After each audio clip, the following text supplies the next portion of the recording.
Complete സത്യം പറഞ്ഞാൽ കുറേ നാൾക്ക് ശേഷം പടം കഴിഞ്ഞ സീൻ പടം ലൈക്ക് ഒരു സ്ലീപ്പർ സെൽ ഹാൽട്ടൺ ഫാൻ അല്ലെങ്കിൽ ഒരു നോർമൽ ഓഡിയൻസ് എല്ലാവർക്കും ഇഷ്ടപ്പെടും.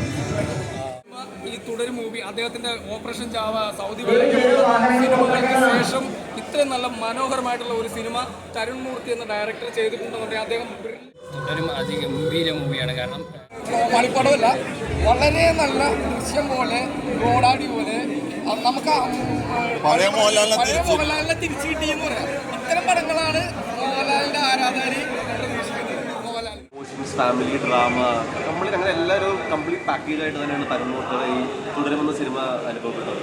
അതിനകത്ത് ഫസ്റ്റ് ഹാഫ് പക്ക ഒരു ഡ്രാമയാണ് ബിൽഡപ്പ് ചെയ്താണ് കൊണ്ടുപോകുന്നത്. സെക്കൻഡ് ഹാഫ് പക്ക ഒരു കംപ്ലീറ്റ് മാസ് എലമെൻസും ത്രില്ല് എലമെൻസും ഭയങ്കര ഭയങ്കര ഹൈ പോർഷനൊക്കെ ആയിട്ടാണ് സിനിമ കംപ്ലീറ്റ് പോണത്. മോഹൻലാൽ ഏറ്റവും ബെസ്റ്റ് രീതിയിൽ തന്നെ തരുൺ മൂർത്തി യൂട്ടിലൈസ് ചെയ്തിട്ടുണ്ട്. ഒരു രീതിയിൽ എല്ലാം അടിപൊളിയായിട്ടുണ്ട്. കോമഡി ആണെങ്കിലും ത്രില്ലും കരച്ചിലും മൊമെൻ്റ് ആണെങ്കിലും എല്ലാം നമുക്ക് തന്നെ വളരെയധികം സങ്കടം വരും. മോഹൻലാൽ ഫേസ് എക്സ്പ്രഷൻ ഇല്ലാത്തതുകൊണ്ട് അങ്ങനെ പറയുന്ന എല്ലാത്തിനും ഉത്തരമായിട്ട് തന്നെയാണ് ഈ സിനിമ തരുൺ മൂർത്തി ഉണ്ടായത്. ഒരു കഥാപാത്രമായിട്ട് ജീവിക്കുമായിരുന്നു മോഹൻലാൽ. ഭയങ്കര നന്നായിട്ട് തന്നെ ആ ഒരു ഷൺമുഖം എന്ന ക്യാരക്ടറിനെ അടിപൊളിയായിട്ട് തന്നെ മോഹൻലാൽ കൈകാര്യം ചെയ്തിട്ടുണ്ട്. വേറൊരാളെ പോലും നമുക്ക് ആ ഒരു ക്യാരക്ടറിനെ നമുക്ക് സങ്കല്പിക്കാൻ പോലും പറ്റില്ല. മ്യൂസിക് ആണെങ്കിലും എഡിറ്റിംഗ് ആണെങ്കിലും എല്ലാം ഭയങ്കര നന്നായിട്ട് തന്നെ ചെയ്തിട്ടുണ്ട്. സെക്കൻഡ് ഹാഫിൽ പോലും ഈ സിനിമ കൈവിട്ട് പോകുമ്പോൾ നമുക്കൊരു തോന്നൽ പേടി വരും. പക്ഷെ അതുപോലും വളരെ നന്നായിട്ട് തന്നെ തരുൺ മൂർത്തി ബാലൻസ് ചെയ്ത് ജസ്റ്റിഫൈ ചെയ്തിട്ടുണ്ട് കംപ്ലീറ്റ്ലി. സിനിമ തീരുമ്പോൾ നമ്മൾ ഭയങ്കര സാറ്റിസ്ഫാക്ഷനാണ് നമ്മൾ തിയേറ്ററിൽ പുറത്തിറങ്ങുന്നത്. കംപ്ലീറ്റ് നമ്മൾ ഒരു ഫൈറ്റ് ഉണ്ടായിരുന്നു. ആ ഫൈറ്റ് എങ്ങനെയാണ്? ഹാഫിൽ ഒരു അടിപൊളി സെക്കൻഡ് ഹാഫിൽ 2 ഫൈറ്റ് സീക്വൻസ് ഉണ്ട്. അതിൻ്റെ രണ്ടാമത്തെ ഫൈറ്റ് സീക്വൻസ് ഭയങ്കര നന്നായിട്ട് തന്നെ അത് ഹാൻഡിൽ ചെയ്തിട്ടുണ്ട്. നമുക്കൊരു ഒപ്പം ടച്ച് കിട്ടും. അതേപോലെ ദൃശ്യം എലമെൻസ് ഉണ്ട്. ഏതായാലും ആ ആക്ഷൻ സീക്വൻസ് ഭയങ്കര നന്നായിട്ട് എക്സ്പ്ലോർ ചെയ്തിട്ടുണ്ട്. മോഹൻലാലിൻ്റെ ആ സ്ക്രീൻ പ്രസൻസും കരിസ്മയും എല്ലാം ഭയങ്കര അതിഗംഭീര മൂവിയാണ്. കാരണം തരുൺ മൂർത്തി സിനിമ ഇറങ്ങുന്നതിന് മുമ്പ് പറഞ്ഞിട്ടുണ്ട് ഇതൊരു പിന്നെ കുഞ്ഞു സിനിമയാണ്, ഫാമിലി ഡ്രാമയാണ്, ആ രീതിയിലാണ്. പിന്നെ ഇന്നലെ ഒരു കാര്യം കൂടെ പറഞ്ഞാൽ ഇതൊരു ഫീൽ ഗുഡ് അല്ല, പക്ഷേ അതാണ് ഇന്ന് സിനിമയിൽ കാണാൻ പറ്റുന്നത്. ആ ഒരു feel good family drama comedy ആ രീതിയിലല്ല, വളരെ ഇമോഷണൽ ആയിട്ടുള്ള ഒരുപാട് സിറ്റുവേഷൻസിലൂടെ ലാലേട്ടൻ എന്ന ആക്ടറുടെ ഒരു ഗ്രോത്ത് കാണാൻ പറ്റിയ ഒരു സിനിമയാണ്. റീസെൻ്റ്ലി നമ്മൾ പറയാറുണ്ട് ലാലേട്ടൻ എന്നുള്ള ഒരു മാസ് ഹീറോ അല്ലെങ്കിൽ ഒരു സ്റ്റാറിനെ സെലിബ്രേറ്റ് ചെയ്ത പടങ്ങൾ. ഇത് ആ സ്റ്റാറിനെ സെലിബ്രേറ്റ് ചെയ്യുന്നതിനൊപ്പം അദ്ദേഹത്തിന് പെർഫോം ചെയ്യാനുള്ള ഒരു സ്പേസ് കൂടി ഈ സ്ക്രീൻ പ്ലേയിൽ ഒരുക്കി എന്നുള്ളതാണ് ഈ സിനിമയുടെ പ്രത്യേകത. പിന്നെ ഒരുപാട് നമ്മൾ കണ്ട സിനിമകളായിട്ട് ഇതിനെ സാമ്യത പറയുന്നത് അത് സിനിമ അതൊരിക്കലും ഈ പടത്തിൻ്റെ നെഗറ്റീവ് അല്ല. കാരണം ലാലേട്ടൻ അത്രയും വെറൈറ്റി ഓഫ് റോൾസ് ചെയ്തുകൊണ്ട് ഇനി അതിലും എത്രയും വ്യത്യസ്തമായി എങ്ങനെ അഭിനയിക്കും എന്നുള്ളതല്ല, ആ ഭാവങ്ങൾ ഈ പ്രായത്തിലും ഈ കാലഘട്ടത്തിലും അദ്ദേഹത്തിന് അവതരിപ്പിക്കാൻ സാധിച്ചു എന്നുള്ളതാണ് ഈ സിനിമയുടെ വിജയം. അത് ആക്ഷൻ രംഗങ്ങളാണെങ്കിലും ഇമോഷൻ രംഗങ്ങളാണെങ്കിലും എല്ലാം ലാലേട്ടൻ്റെ നമ്മൾ പറഞ്ഞ പോലെ കണ്ടു മറന്ന ലാൽഭാവങ്ങളുടെ ഒരു തിരിച്ചുവരവായിട്ട് ഈ സിനിമയെ കാണാം. ഗംഭീരമായ മേക്കിംഗ് ആണ്. പിന്നെ സിറ്റുവേഷൻസ് ആണ് ഈ സിനിമയുടെ എഴുത്തിൽ കൂടുതലും. അതായത് അദ്ദേഹത്തിനെ ഇങ്ങനെയുള്ള പെർഫോം ചെയ്യാനുള്ള സിറ്റുവേഷനിലേക്ക് നയിക്കുക എന്നുള്ള രീതിയിലാണ് സ്ക്രീൻ പ്ലേ കൂടുതൽ ശ്രദ്ധീകരിച്ചത്. അല്ലാതെ ഒരു തികച്ചും വ്യത്യസ്തമായ ഒരു കഥയോ ഒരു ഭയങ്കരമായ ടിസ്റ്റുകൾ നിറഞ്ഞ കഥയോ അല്ല. ഇദ്ദേഹത്തിന് തികച്ചും ഒരു ലാലേട്ടൻ സിനിമയാണ്. ലാലേട്ടന് പെർഫോം ചെയ്യാനുള്ള മുഹൂർത്തങ്ങൾ ഒരുക്കി അദ്ദേഹത്തിൻ്റെ ആരാധകരെയും അതുപോലെ തന്നെ മലയാള സിനിമ ആരാധകരെയും ഒരുപോലെ തൃപ്തിപ്പെടുത്താനുള്ള രീതിയിലുള്ള സ്ക്രിപ്റ്റും സിനിമയിൽ വന്നിട്ടുണ്ട്. ജേക്സിൻ്റെ BGM എടുത്തു പറയേണ്ടതാണ്. പല സിനിമകളും അതിഗംഭീരമായ ഗൂസ് ബംസ് മൊമെൻറ്റ്സ് ഉണ്ട്. കൂടുതൽ പറഞ്ഞാൽ സ്പോയിലറായി പോകും. അങ്ങനെയുള്ള നല്ല രംഗങ്ങളുണ്ട്. ലാലേട്ടൻ എന്ന ഹീറോയെയും ലാലേട്ടൻ എന്ന ആക്ടറെയും ഇഷ്ടപ്പെടുന്നവർക്ക് ഒരുപോലെ കാണേണ്ട ചിത്രമാണ് തുടരും. പടത്തിൻ്റെ ടൈറ്റിൽ കാർഡ് വെച്ച് എൻഡ് കാർഡ് വെച്ച് നോക്കാം. മോഹൻലാൽ തുടരും. കൂടുതലൊന്നും പറയുന്നില്ല. പടം അടിപൊളിയാണ്. തിയേറ്ററിൽ പോയി കാണാം. അത് കഴിഞ്ഞിട്ട് ഡീറ്റെയിൽ കേട്ടാൽ മതി. കാരണം ഈ അടുത്ത് നമുക്ക് ലാലേട്ടൻ ആസ് എ സ്റ്റാർ നമ്മൾ കൂടുതൽ സിനിമയിലും സെലിബ്രേറ്റ് ചെയ്തിരുന്നത്. ഈവൻ എംബ്രാനിൽ പോലും ലാലേട്ടൻ ആസ് എ സ്റ്റാർ നമ്മൾ കൂടുതൽ സെലിബ്രേറ്റ് ചെയ്തത്. പക്ഷേ ഇതിനകത്ത് നമുക്ക് Lalettan as an actor, Lalettan as a common man, as a star, as a mass hero എല്ലാം Tharun Moorthy has done it. അതായത് ഒരു കംപ്ലീറ്റ് സത്യം പറഞ്ഞാൽ കുറേ നാൾക്ക് ശേഷം പടം കഴിഞ്ഞ സീൻ പടം ലൈക്ക് ഒരു സ്ലീപ്പർ സെൽ ഹാൽട്ടൺ ഫാൻ അല്ലെങ്കിൽ ഒരു നോർമൽ ഓഡിയൻസ് എല്ലാവർക്കും ഇഷ്ടപ്പെടും. ഇതൊരു ചെറിയ സംഭവമല്ല, ചെറിയ പടമല്ല. തരുൺ ചേട്ടൻ പറഞ്ഞതല്ല, സംഭവം ഇരിക്കും. തരുൺ ചേട്ടൻ സെറ്റായിട്ട് എനിക്ക് ഫുള്ള് എന്താ പറഞ്ഞാൽ വാക്ക് കിട്ടുന്നില്ല. മൂവി ഒരു ഫാമിലി മൂവിയാണ്, ഇമോഷണൽ മൂവിയാണ്, ത്രില്ലർ മൂവിയാണ്, മാസ് മൂവിയാണ്, എല്ലാം ഉണ്ട്. ഒരു ഏത് ജോണിൽ പെടുത്തുന്ന എനിക്കറിയില്ല.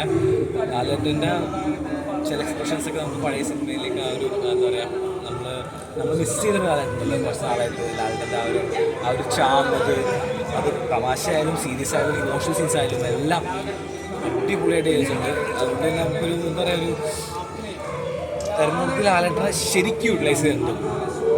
വർഷങ്ങൾക്ക് ശേഷം ആ ഒരു ലാലേട്ടൻ ശോഭന ഒരു കോംബോ എങ്ങനെയാണ്? അവരുടെ കോമ്പറ്റീഷൻ സീസൺ നൈസായിരുന്നു. ശോഭന മാം അടിപൊളിയായിരുന്നു. ശോഭന മാം ഒരു കപ്പിയാണ്, ഒരു തമിഴ് ടച്ചുള്ള ക്യാരക്ടറാണ്. അത് സിനിമ പുള്ളിക്കാരി അടിപൊളിയായിരുന്നു. ഒരുപാട് സീൻസ്, കോമ്പറ്റീഷൻ സീൻസ്, നല്ല തമാശ, റെഫറൻസ്. പുള്ളി തന്നെ പല സിനിമയുടെ റെഫറൻസ് വരുന്നുണ്ട്. സെൽഫ് ട്രോളിംഗ് ഉണ്ട്, താടിയുടെ കേസായാൽ പോലും വേറെ പല കോമഡി കഞ്ഞിരിക്കട്ടെ പറയുക കുറേ ഇതുണ്ട്. അതൊക്കെ ആവശ്യത്തിൽ ഉപയോഗിച്ചു. ഓവറായി ഉപയോഗിച്ച് കഴിഞ്ഞാൽ അത് പത്ത് രസം പോകും. വേണ്ട രീതിയിൽ തരുൺമൂർത്തി ഹാസ് കുക്ക്ഡ് കിടിലൻ മോഹൻലാൽ ബിരിയാണി എല്ലാവർക്കും ഇഷ്ടപ്പെടും. സീൻ പടമാണ്.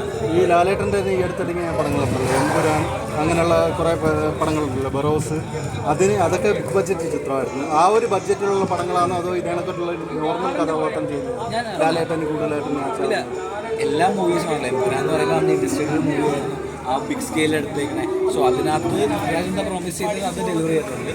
ഇതെന്ന് പറഞ്ഞു കഴിഞ്ഞാൽ കമ്പാരിറ്റീവ് ഒരു ഫാമിലി പടം, പക്ഷേ അതിനകത്ത് നമ്മുടെ ലാലേട്ടൻ ജോണോട് വരുമ്പോണ്ടാണ് അത് ദൃശ്യം തന്നെ ഹിറ്റായത്. ഒരു ഫാമിലി പടമാണ്, പക്ഷെ അതിനകത്ത് കഥ ലാലേട്ടൻ്റെ മേക്കിങ് അടിപൊളിയായിരുന്നു.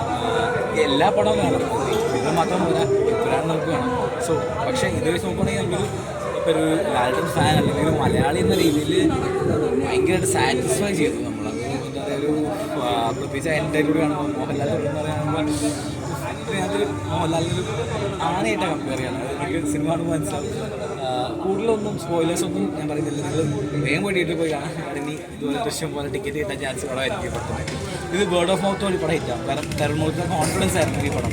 അതുകൊണ്ട് തന്നെയാണ് ഇത്ര ഹൈപ്പില്ലാതെ, എനിക്ക് തോന്നുന്നു ഒരു PR വർക്ക് പോലും ചെയ്യാതെ വളരെ ഹൈപ്പ് പറഞ്ഞ പടമാണ്. പക്ഷേ അതിൻ്റെ ഇമ്പാക്റ്റ് നമ്മൾ നോർമൽ സിനിമ കാണാൻ വന്നിട്ട് നമ്മൾ തിയേറ്ററിൽ കാണും. ഇപ്പോൾ നമ്മൾ റിവ്യൂസ് പറയുന്നത് കാണുന്നതിൽ പ്രതീക്ഷ കൊടുക്കും. പക്ഷേ ഐ തിങ്ക് ഈ പ്രതീക്ഷയ്ക്ക് മേലെയാണ് പടം. ഡോണ്ട് വെറി, കണ്ണുമൊട്ടിക്കെടുത്തോ, ലാലേട്ടൻ തുടരും.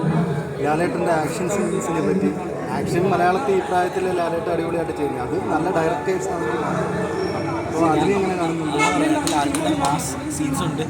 അത് എന്താണെന്ന് ഞാൻ പറയുന്നില്ല. അത് പഴയ കാലത്തെ ആ ഒരു ലാലേട്ടനെ നമുക്ക് കാണാൻ പറ്റും. പഴയ കാലത്ത് എനിക്ക് പറയുന്നുണ്ട്, പക്ഷേ സ്പോയിലർ നല്ല ആക്ഷൻ സീക്വൻസ് ഉണ്ട്. അത് നമ്മൾ ലാലേട്ടൻ അറിയുമ്പോൾ കരയാൻ തോന്നുന്നുണ്ട്, ലാലേട്ടൻ ചിരിക്കാൻ തോന്നുന്നുണ്ട്, ലാലേട്ടൻ അടിക്കുമ്പോൾ പഠിക്കാൻ തോന്നുന്നു, ഗൂസ് ബംസ് ഫീൽ ചെയ്യും. എല്ലാം ഒരു സിനിമയിൽ കൊണ്ടുവരും. ഈവൻ ദൃശ്യത്തിലാണെങ്കിൽ പോലും ലാലേട്ടൻ ഒരു മാസ് ആക്ഷൻ സീക്വൻസ് ഇല്ലല്ലോ. അതായത് ദൃശ്യം എന്ന് പറയുമ്പോൾ ഒരു ഇതിനകത്ത് പക്ഷേ നമുക്ക് ഒപ്പം ഫീൽ ചെയ്യും, ദൃശ്യം ഫീൽ ചെയ്യും, പ്രമരത്തിൻ്റെ ചെറിയൊരു ടച്ച് ഉണ്ടെന്ന്. അതുകൊണ്ട് എനിക്ക് എല്ലാം ഓവറോൾ ഇറ്റ്സ് എന്താ പറയുക, ഒരു കംപ്ലീറ്റ് പാക്കേജ്.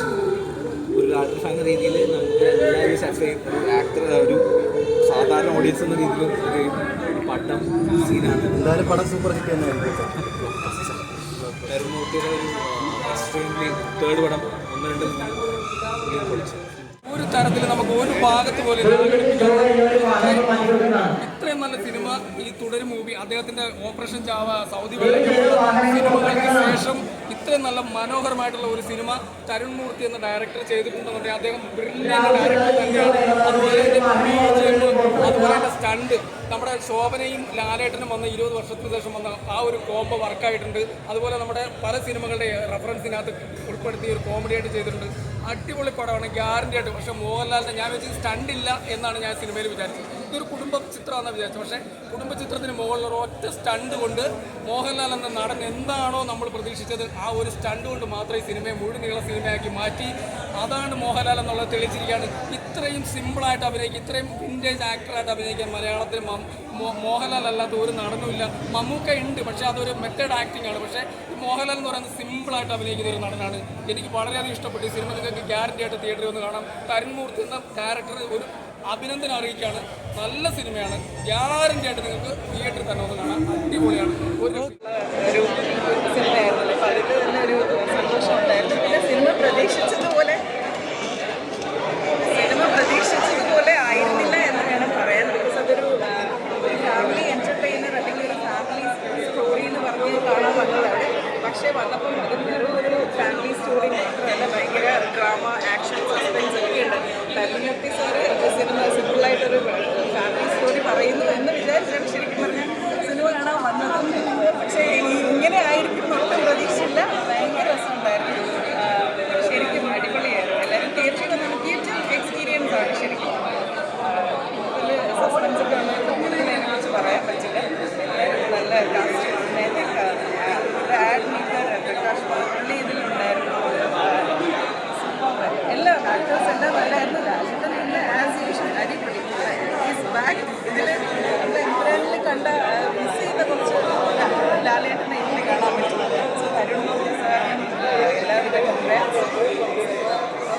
guys.